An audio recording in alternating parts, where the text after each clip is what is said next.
दोस्तों, मेरा नाम सूरज है और ये कहानी शुरू होती है उस वक्त की जब मेरी एक नई जॉब लगी थी। दरअसल मुझे हॉस्पिटल में काम करना था और इस जॉब के अंदर प्लस पॉइंट ये था कि मुझे अपने ही गांव के अस्पताल में काम करना पड़ता था और इससे बेहतर जॉब आखिर मेरे लिए क्या ही हो सकती थी।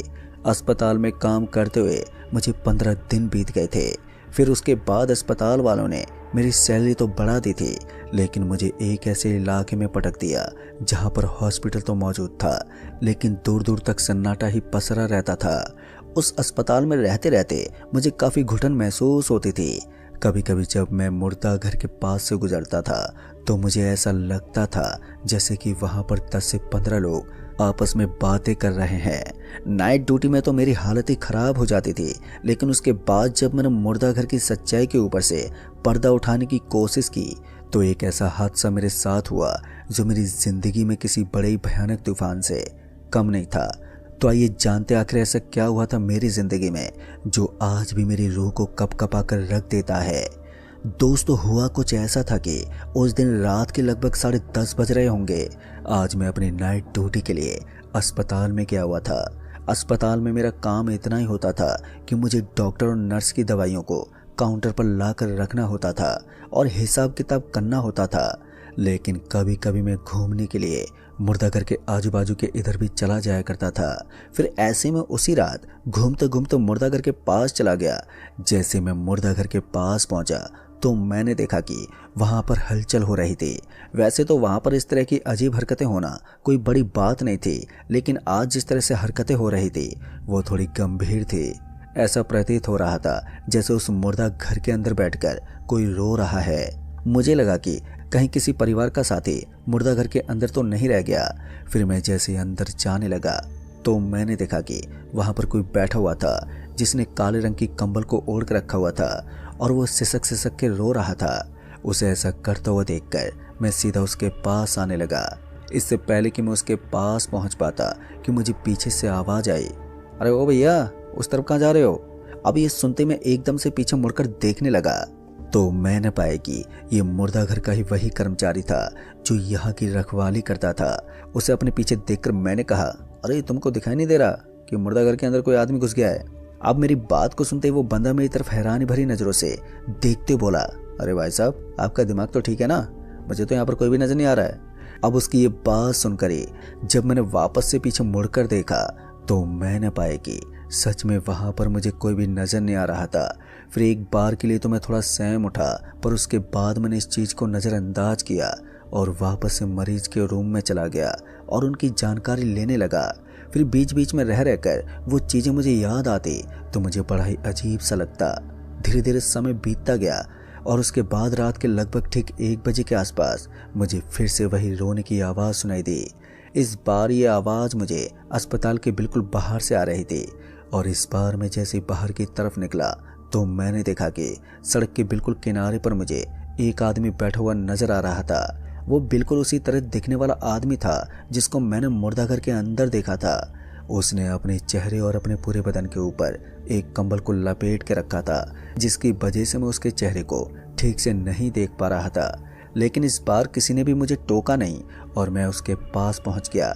जैसे मैं उसके पास पहुंचा तो मैंने उसे बड़े ही आराम से कहा, अरे क्या हुआ भाई साहब, आप इस तरह बीच सड़क के ऊपर बैठकर रो क्यों रहे हो?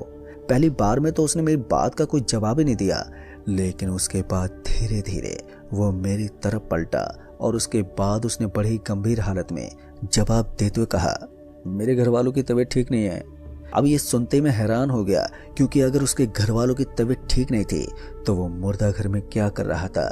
इससे पहले कि मैं उससे कुछ पूछ पाता कि तभी उसने कहा, यहाँ से ठीक 1 किलोमीटर आगे मेरा घर है, वहीं पर मेरे घर वाले दर्द के मारे बुरी तरह से तड़प रहे हैं, कोई भी हमारी मदद नहीं कर रहा है। अब उसकी ये बात सुनकर मेरा दिल एकदम से पिघल गया था। उसके बाद मैंने उस आदमी से कहा, लेकिन आप मुझे बताइए, आपके घर वाले कहाँ रहते हैं? मैं उनका कोई ना कोई इलाज तो कर ही दूंगा। अब ये सुनकर वो एक झटके के साथ ही खड़ा हो गया और उसके बाद उसने मुझे अपने पीछे पीछे आने का इशारा किया।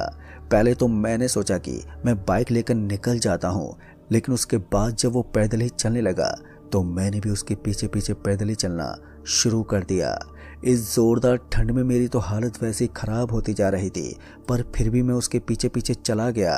और थोड़ी देर तक चलने के बाद मुझे सामने की तरफ एक छोटा सा कस्बा नजर आने लगा। अब उसे देखकर ऐसा लग रहा था जैसे कि वहां पर कच्ची बस्ती के लोग रहते हैं, जिनके पास खाने पीने के लिए एक टाइम की रोटी भी ठीक से नसीब नहीं होती। फिर मैं जैसे उस बस्ती में पहुंचा तो मैंने देखा कि वहां पर काफी लोग कंबल ओढ़कर सोए हुए थे और उन सभी की कंबल बिल्कुल एक जैसी थी। उनके हुलिये को देखकर मुझे थोड़ा सा अजीब लग रहा था, मगर मैं अभी भी उस आदमी के पीछे पीछे चलता जा रहा था जो आदमी मुझे यहाँ तक लेकर आया था। फिर मैंने देखा कि वो आदमी अब उस जगह पर पहुंच गया था जहाँ पर एक मकान टाइप में बना हुआ था। वो एक बहुत ही कच्चा सा मकान था जिसकी ऊपरी सतह टूटकर अब पुरानी ईंट नजर आ रही थी। जैसे मैं वहां पर पहुंचा तो मैंने देखा कि वहां पर मुझे एक बूढ़ा सा आदमी नजर आया और उसके साथ ही एक बूढ़ी महिला भी, जो दर्द के मारे बुरी तरह से तड़प रही थी। फिर मैं जैसे उनके पास पहुंचा तो मैंने देखा कि उनके शरीर के ऊपर बड़े बड़े निशान बने हुए थे और उनके अंदर से खून टपक रहा था। दोस्तों, सच कहूं तो मैंने ऐसी बीमारी पहली बार देखी थी, लेकिन इसी बीच मैंने कुछ ऐसा देखा जो मेरी जिंदगी का सबसे खौफनाक दृश्य था। तो मैंने देखा कि वहां पर जितने भी लोग मौजूद थे उन सभी के पैरों की दिशा एकदम उल्टी साइड में घूमे हुए थे, जो कि मेरे पूर्वजों ने मुझे बताया था या फिर उनकी बताई गई कहानियों से मुझे ये चीज़ अच्छी तरह से मालूम थी कि जिस इंसान के पैर पीछे की तरफ घूमे हुए होते हैं अक्सर वो एक भूत ही निकलता है। वहां पर जितने भी लोग मुझे नजर आ रहे थे उन सभी के पैरों की दिशा बिल्कुल ऐसे ही थी। तभी मुझे ऐसा लगा जैसे कि कोई मेरे पीछे आकर मेरे बहुत ही नजदीक खड़ा हो गया था। ऐसा महसूस होते ही जैसे मैंने पीछे मुड़कर देखा तो मैंने पाया कि ये तो वही आदमी था जो मुझे यहाँ तक लेकर आया था, पर इस बार उसकी कंबल उतरी हुई थी और उसका चेहरा अब मुझे साफ साफ नजर आ रहा था। उसके चेहरे को देखकर एक बार के लिए तो मेरे मुंह से जोरदार चीख निकल गई। वो फपोलेदार चेहरा इतना डरावना था कि अब तो मुझे सांस लेने में भी तकलीफ हो रही थी। तभी उसने मुझे एक जोरदार धक्का मारा और धक्का खाते ही मैं पीछे की तरफ गिर पड़ा। जैसे मैं नीचे गिरा तो मैंने देखा कि वहां से मुझे चारों तरफ का नज़ारा एकदम ही नॉर्मल लग रहा था। न ही तो वहां पर कोई कस्बा बना हुआ था और न ही उन 3-4 लोगों के अलावा मुझे कोई वहां पर नजर आ रहा था। अब मैं समझ गया था कि मैं भूतों की बस्ती के बीच में जाकर फंस गया हूँ और यहाँ से बचकर भागना तो मेरे लिए बहुत ही मुश्किल होगा। मैं एक ऐसी जगह पर फंस गया था जो इंसानों के लिए नहीं बल्कि पिशाचों के लिए बनी हुई थी।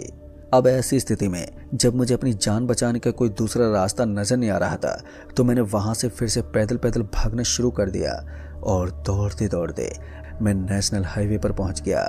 नेशनल हाईवे पर आने के बाद भी मुझे ऐसा कोई नहीं मिला जो मुझे अस्पताल तक ड्रॉप कर सके, इसलिए मैंने अपने दम पर ही तेज तेज भागना स्टार्ट रखा।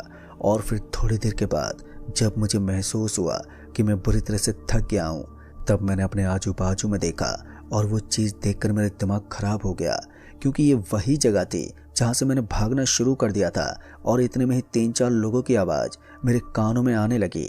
ऐसा लग रहा था जैसे कि 3 से 4 लोग आपस में किसी चीज़ को लेकर डिस्कस कर रहे हैं। जैसे मैंने उस ओर देखा तो मैंने पाया कि ये तो वही 3-4 लोग थे जिनका मैं इलाज करने के लिए यहाँ तक पहुँचा था। जैसे मैंने उन सभी को एक साथ देखा तो मेरी हालत गंभीर होने लगी।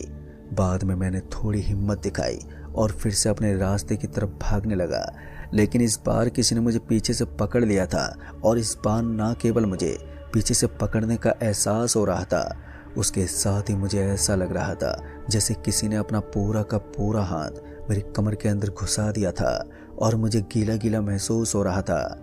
जैसे ही मैंने पीछे हाथ लगाने की कोशिश की तो मैंने पाया कि वो खून था जो मेरी पूरी शर्ट को गीला कर चुका था और फिर मेरी कमर भी पूरी तरह से दर्द करने लगी थी। और अंत में मेरी हालत कुछ ऐसी हो गई कि मैं अब चाहकर भी दौड़ नहीं पा रहा था। मेरे कदम अब एक ही जगह पर जम गए थे और अब मेरी हिम्मत नहीं थी कि मैं अपने शरीर को संभाल सकूं। लिहाजा मैं वहीं पर गिर पड़ा और नीचे गिरते मेरी आंखें बहुत ही ज़्यादा दर्द करने लगी। ऐसा लग रहा था जैसे कि मेरी आंखों में कुछ गिर गया हो। मैं अपनी आंखों को लगातार मसलते जा रहा था, लेकिन वो दर्द कम होने का नाम ही नहीं ले रहा था। फिर धीरे धीरे वो जैसे ही दर्द कम हुआ तो उसके साथ ही मुझे ऐसा लगा जैसे किसी ने मेरे कंधे को चबाना शुरू कर दिया हो, पर मुझे अपने पैर के तले के अंदर भी दर्द महसूस हो रहा था। इतना भयंकर दर्द होने के बाद भी मैं चीखने और चिल्लाने की कोशिश कर रहा था और फिर इसी बीच मुझे उम्मीद का एक दिया जलता हुआ दिखा। दरअसल मैंने देखा कि मुझे सामने की ओर से किसी बस के हॉर्न की आवाज सुनाई दे रही थी। हालांकि अब तक मैं बुरी हालत में था और ऐसी हालत में अपनी जगह से खड़ा होना भी मेरे लिए बहुत ही मुश्किल हो रहा था, मगर किसी तरह से मैंने अपने आप को हिम्मत दी और फिर खड़ा होने लगा।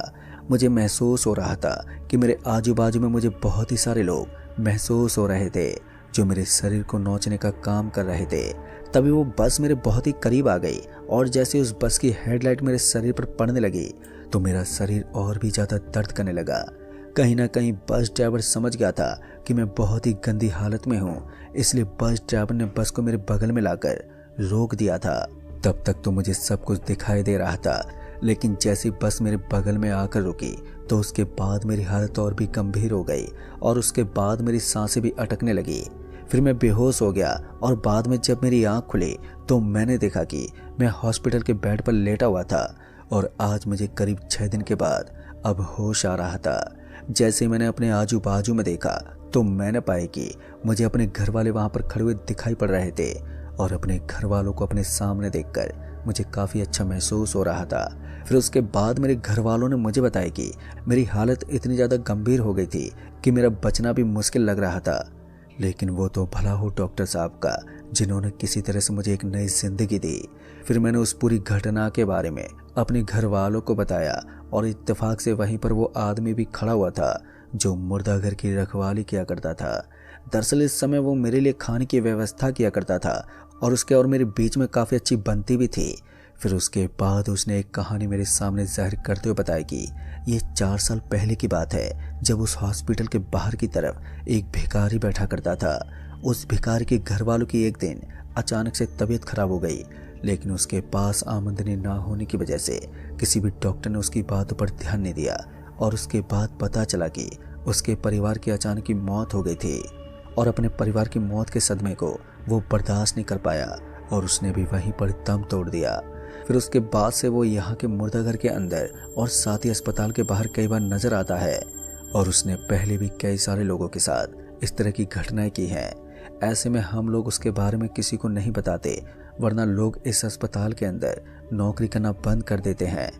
दोस्तों, उसके बाद से मैंने भी उस अस्पताल में जाना बंद कर दिया और साथ ही उस नेशनल हाईवे के करीब रहने वाले उस भूतिया अड्डे को जब भी मैं देखता हूँ तो मेरी रूह पूरी तरह से कपकपा उठती है। तो दोस्तों, इस कहानी में बस इतना ही। कहानी आपको पसंद आई हो तो वीडियो को लाइक शेयर कमेंट जरूर कर दें और साथ ही अगर आप चैनल पर नए हैं तो चैनल को भी सब्सक्राइब जरूर कर दें।